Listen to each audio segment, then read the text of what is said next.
831, 96.5 The Jet, WJTK. About 10 minutes left with our first guest, George R. Bob Dekle Sr., a legal skills professor, and he was the prosecutor on the Ted Bundy case. The Last Murder is the new textbook that he has written. It's The Last Murder, the investigation, prosecution, and execution of Ted Bundy.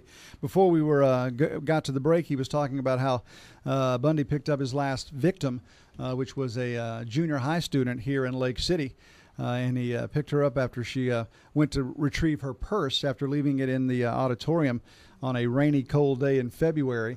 And someone saw him put her in his van.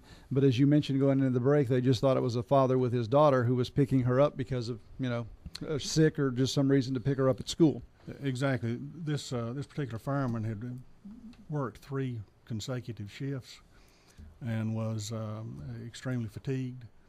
And sometimes when you're extremely fatigued, you don't process information as well as you can when you're fresh. So that might have contributed to his misinterpretation of what he saw. One of the things when you described the happenings of that situation was here you have a guy who's very predatorial.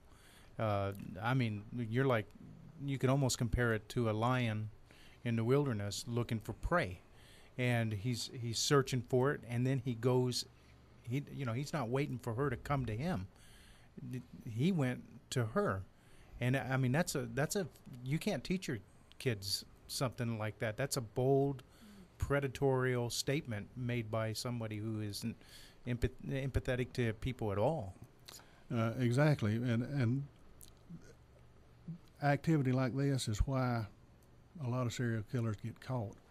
Because the more crimes they commit, the more bulletproof they feel, and the more chances they take.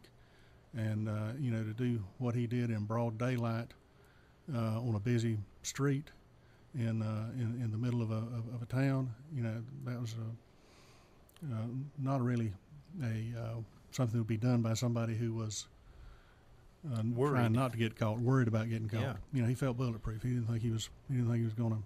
He thought he could get away with anything. Now, his previous victim was a nursing student at Florida State, correct? I don't know what the young ladies were studying at Florida State.